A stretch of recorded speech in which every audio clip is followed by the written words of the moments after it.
Hey everybody, it's your boy JJ Colomi here, back with some more Pokemon Brilliant Diamond. Last time we made our way here to Hearthome City, and today we're going to explore some bit of the city and see what it has for us. Now first, I forgot what the name of this place is. It's a little embarrassing to forget, but it's called Amity Square, that's what it is. Amity Square is a bit of a unique place. Here you can take out your Pokemon and take a walk with them. There's only a certain amount of Pokemon you can actually walk with, including your starter, stuff like Pikachu, Drifloon, etc. He, Happiny as well. There's not really too much of this area. You can talk to your Pokemon often and get some items from them. Most of the items you can actually get from your Pokemon are essentially stuff for contests, which we'll get into a little bit later. Not too far actually.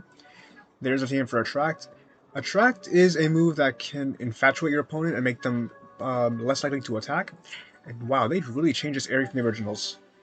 Volt Switch and Attract here. Okay. Volt Switch is a move that is kind of like the move called U-Turn, where it'll do damage to your opponent and then make you switch out. Did not expect that to be in this area.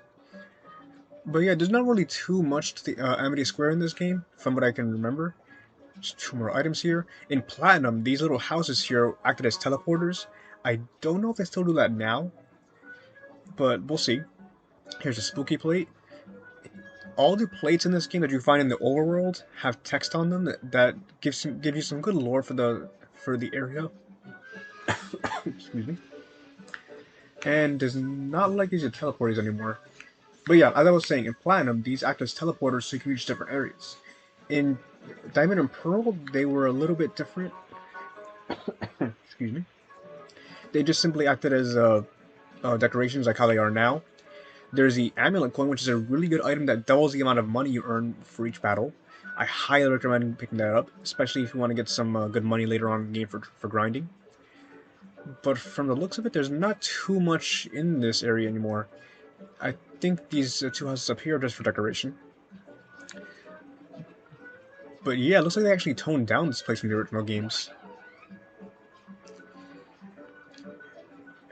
Unfortunately, I did not get any contest items yet, but I believe that's only because I haven't actually gotten anything for the contests. I have not gone to the contest hall yet.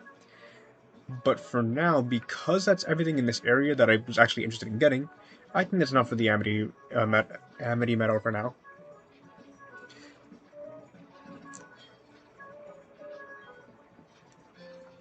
Oh, okay, so this is where you unlock actually being able to walk with your Pokemon, which I figured. Let's see if we can do that now, actually. Or maybe outside?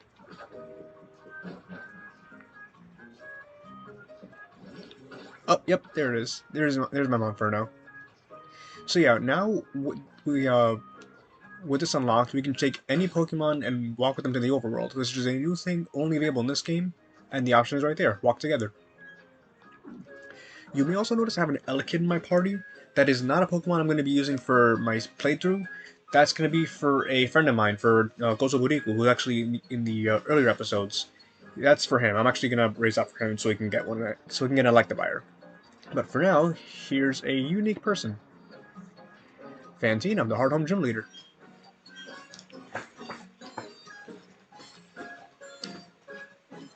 You may challenge me, but not yet. Fantina in this game is actually the 5th gym leader. In Platinum, you can actually battle her right here, right now. But we're not playing Platinum. In the contest hall, there's our mom. And it looks like mom here used to be a contest star. An ethereal sticker. Does she still give you the tuxedo? I'm assuming so, because it's contest, excuse me. But I wasn't really expecting a sticker. In the old games, you actually get a what's called glitter powder, which is a contest item that you can put on your Pokemon. I don't know if there's gonna be any contest stuff like how it was in the old games, but I'm assuming it still will be. Here's one other person. Yep, Poffin case. So if you talk to this person here, you get a mild Poffin, which is essentially like the Pokeblocks from Ruby and Sapphire and their remakes. And if you feed your Pokemon Poffins, their specific stat for contests will go up. I'll probably be going over contests in a bonus episode, so don't worry about that for now. For now, I'm going to go ahead and continue with the main story. Who should leave up front? I think we're good. So, with all that really being done and nothing else can be available in this area, I think it's time to move on ahead. But it looks like we had a rival battle to do first. I'm gonna battle him right here, right now. Personally, it feels a bit awkward battling Barry here now in Hearthome City, in this area, because I'm so accustomed to Platinum, where in that game, you actually do battle Barry in Hearthome, but in the next gate to the going to the east, and you only battle him after you beat the gym leader. And one thing I never understood about Diamond and Pearl is that for some reason, even going for the third badge, we're on our way to the third gym badge, but he still has a level 19 Starly. Granted, he is tougher in Platinum because his Pokemon are more evolved in that game, but it's just a bit more awkward here because that's something that's shot for shot a remake of Diamond and Pearl, and in that game, his team is the exact same. Unevolved Starly and everything he has now, which is a more variety, which is a team with more variety, like a Roselia here, and depending on your starter, his team actually changes. So for myself, since I have Monferno, Barry here is going to have Piplup, or Prinplup, which is the evolved form of it. And to vary for the typing, he has a Roselia for grass types, and a Ponyta for fire types. And speaking of Prinplup, it's coming up next.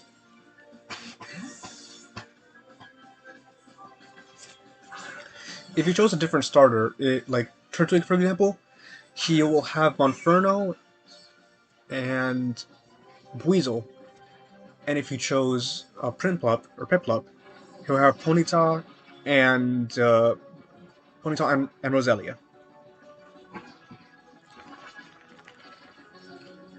One thing I do appreciate about these remakes, though, is that they gave the rival's ace, or the starter, a lot more variety in movesets. Like, in the original game, it did not have Stealth Rocks, which is a pretty cool thing that he has now.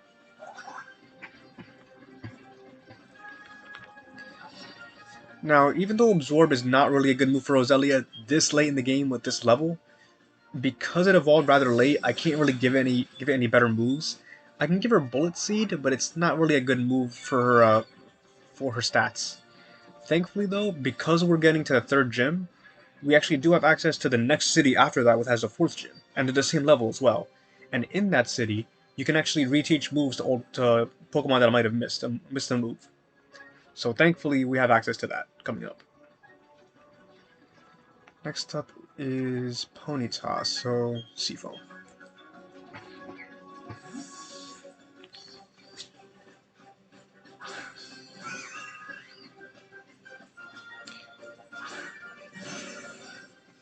He's a last mon, and it'll get destroyed.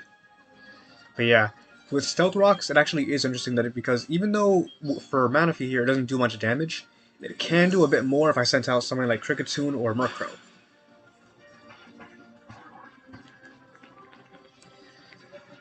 Now, the information for the rival's moveset is available, especially for the later battles against him, but I'll probably look into that later. It's mostly because I don't want to spoil myself and I don't want to cheat for what's going on now. But that's it. Yes, you lost. Deal with it! And I forgot to put the amulet coin on one of my Pokemon, so he could have gotten more money there, but I forgot.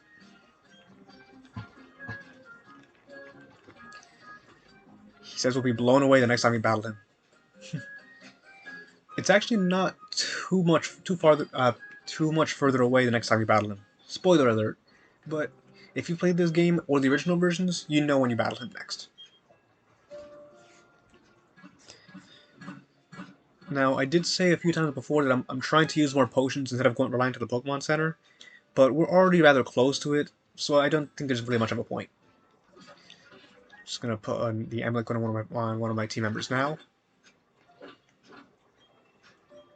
And Nighthawk is the only one that actually doesn't have an item, so give it to her. But yeah, here's your Electivire from my friend Riku. Check him out, by the way, at twitch.tv at Gosuburiku. Let him know I sent you. TMs.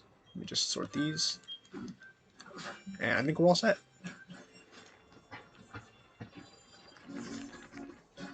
Let's call it bike. I'm surprised Monferno can still try keeping up. I did not realize that happened. And I got on, but I'm actually going to get off for one little thing here. This hiker, in this game only, in Brilliant Diamond Shining Pearl and the original Diamond and Pearl, actually offers us an egg. Which we can't get because our team is full. I'll put Alec in the PC for now. Now the egg he gives us actually has a Happiny. This Happiny I don't think should take too long to hatch, given how short the amount of time it was to hatch Manaphy. And it is a baby Pokemon, so it shouldn't take too long.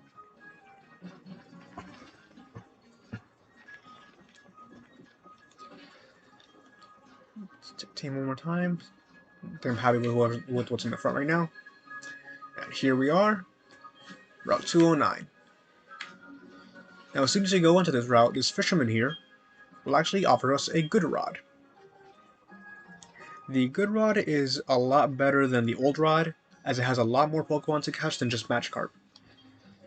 And even though we said no, he still gives us the advice to catch Pokemon, because why not?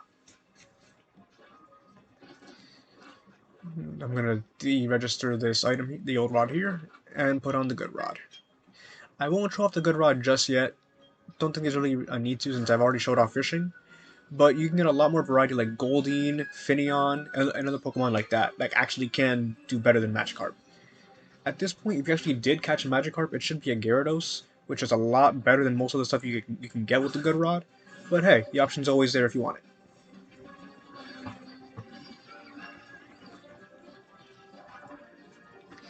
These Pokemon breeders here, typically they're going to have more than at least 2 or 3 Pokemon on their party, so it is a decent experience, I want to say.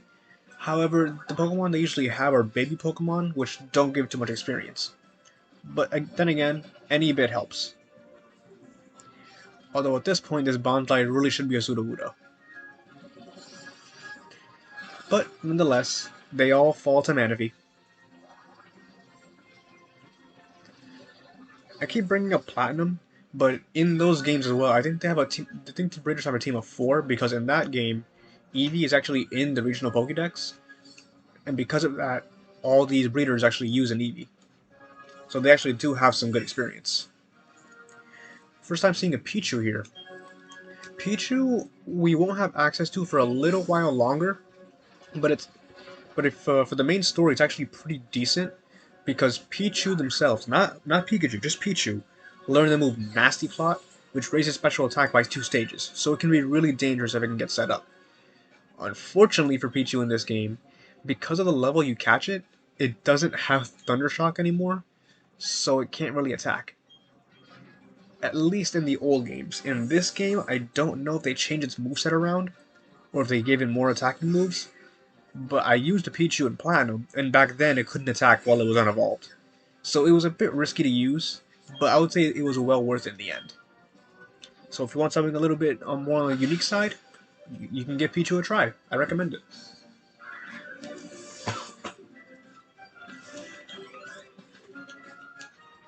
And we're done. Feels weird seeing a breeder without the Eevee in this game. And as you can see there, I got over 2,000 for that battle. That was with Murkrow being in the battle with the boosted money from the battle. Who are you? Oh, okay. I did not recognize that trainer, so I was not sure what they were doing there. It's just those little changes from regular Diamond and Pearl. One other change, or not really a change, but something unique in this game, only in Sinnoh, are these trainers here, the joggers. These joggers, let's talk about the mornings. That's because you can only battle them in the morning. No noon, not in the afternoon, not at night, only in the morning. As a counterpart to this, in later routes you actually meet policemen or police trainers those they only battle you at night, whereas these people battle you in the morning only. So it does give some flavor to the amount of trainers you can battle. Are you another person who talks about contests? Oh, I did not know this. Another new change in this game. I guess some NPCs in this game actually give you stickers, which I did not know about, because that's a change only in this game. Here is an unavoidable double battle like we had earlier. They're gonna crunch and munch us all up. Okay.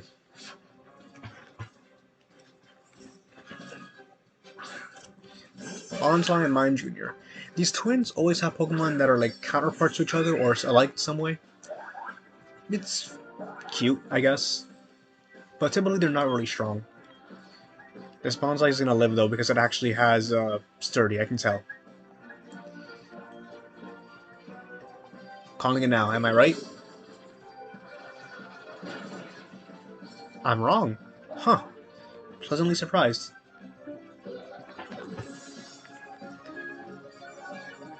There's that Shadow Bell taking effect. And there we go, pretty much almost back to full health. And I'm Junior, bodied.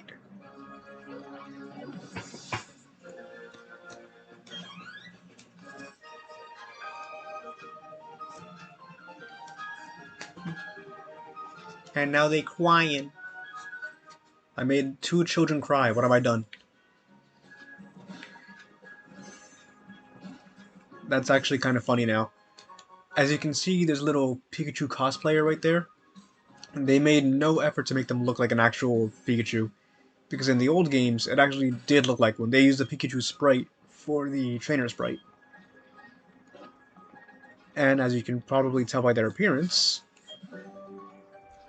No, you're not. Shush. As you can tell by their appearance, the Poke Kid here has a Pikachu. How fitting. I will say though, I appreciate the fact that they used the actual Pikachu voice actor, or voice actress, excuse me, for the battle cry of Pikachu in the newer games. This started in Gen 6, X and Y, and they actually brought back the same actress who voiced Pikachu back in Pokemon Yellow, way back in '98, I think. Thankfully though, Pikachu is not really a threat either, because at this point, I think it either has all electric moves, status moves, and maybe quick attack, which shouldn't do too much damage. Charm, which does nothing.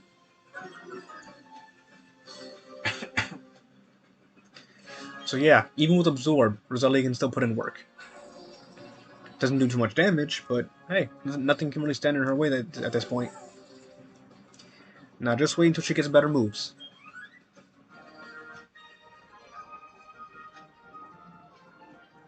I'm so angry. Watch out, we got a badass over here.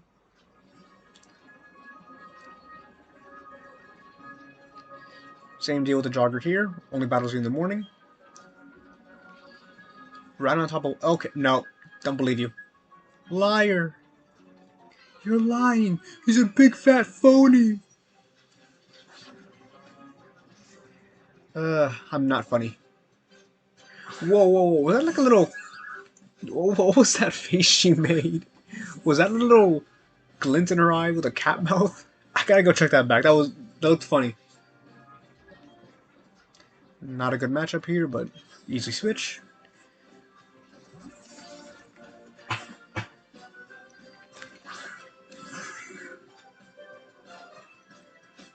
Pound. That does nothing! You may have also noticed that I gave my Murkrow Thief. I gave that just so I can get the Electrizer off of the Wild Elekid in the Underground. But like I said, that's my friend Riku. That's not really for my main party. And I honestly don't expect to use Thief too much, aside from when I'm looking for a specific item, which shouldn't really be too common. That was my only Thief TM though, but I'm pretty sure I can get more later on. No stress.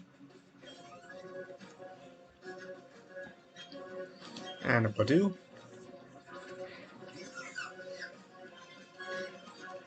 Easy work. And with easy work, comes easy money. And easy KOs, but mostly easy money. And poison point. That's what I get for being too overconfident. I deserve that.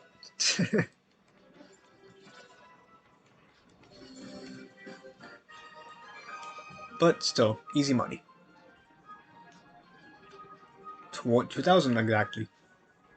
That's how much. Imagine you can get $2,000 just for winning a fight. Without being a UFC fighter, by the way, just like generally. I also did buy a bunch of healing items, which turned out to be really useful, because I knew something like this would happen at some point. Is there something in here? I feel like there's something. Called it. Now this right here, this is the Hollow Tower. I can put the odd keystone in here now, which I will do. However, this won't do anything now. The Hollow Tower is only affected by going into the underground and talking to the NPC trainers down there, or other player characters that you find while on the internet. I'll probably do this in a bonus episode, or maybe at some point later on. But for now, we're going to keep moving forward. Now, who are you, sir? Oh, okay. Another sticker trainer for having a statue in the underground. That's handy. Some raspberries here. As we saw earlier, the berries that are not used for healing are used to make poffins, which you can do back in Hearthome City. I'll probably show that off when I show off contests. Wild Beam Barrel.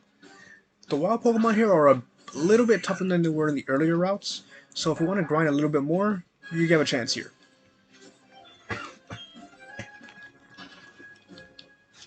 Not that I really need it, because I actually gone into level 27, 28 before I finished Hearthome City.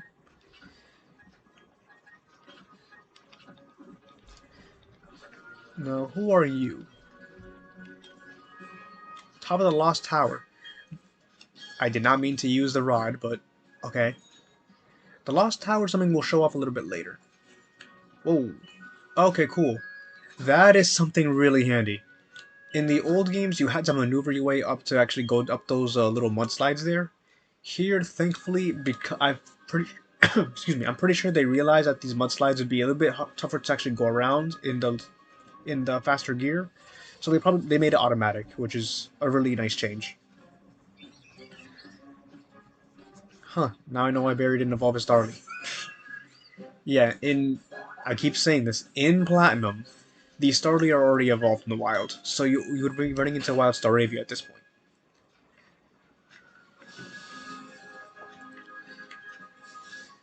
That's the Lost Tower up there. We're not going to be going up there yet, but there is something important for us in that area. Past this bush, though, TM for Steel Wing. That is a move I'll probably give to Murkrow a little bit later, only because I only have one of those TMs right now, so I'll probably save that for until I want to teach it that move. Yeah, unfortunately, because of TMs going back into single use, I can't really go teaching moves to Pokemon without thinking first. Normally, ever since Black and White Gen 5, TMs have been infinite use until now. It's a little, and the technical records, TRs in Sword and Shield, but that's a little bit of a different story. As you can tell, I'm also a motor mouth who cannot think properly of what he wants to say. But hey, I'm trying. Please bear with me. What was I saying though? Yeah. So because of the way TMs work in this game now, Brilliant Diamond, I can't really teach Pokemon the moves I want to teach them until a little bit later. I really can't just go ham on these moves right now. Which does give back the feel of how the original Diamond and Pearl were, but it would have been nice to have infinite use TMs. But hey, it is what it is. We'll do what we've always done in these Pokemon games, which is take a second to think about our actions before we actually do them. Make it sound overly dramatic, but it's really not. For now, we'll just destroy this Bidoof trainer. And I think there's one more double battle before heading into the next town. How many Bidoofs do you have?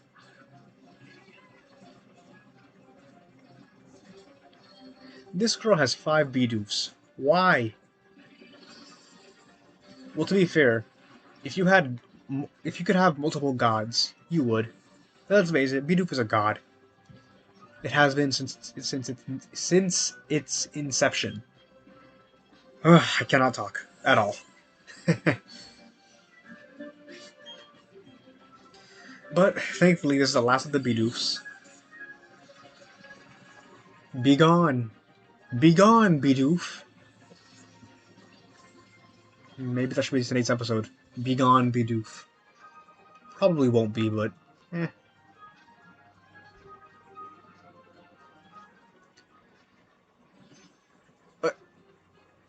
Monferno, you good, buddy?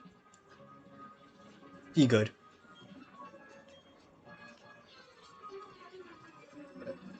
Wait, is this... there are a couple. Pain. Emotional pain. Whatever. They have fighting types, which isn't too bad. Murkrow would have done better here, but I want to hold off on using Murkrow for a little while, just to let these two catch up.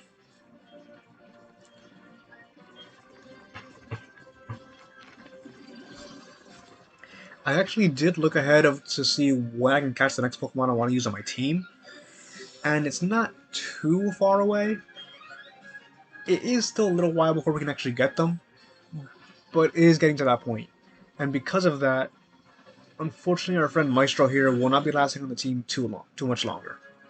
He'll still be here, but once I get access to those last team members, that's going to be it for our musical friends here. So until then, let's write out this last song, and oh my god, why did you have to use Detect? You're just stalling the inevitable.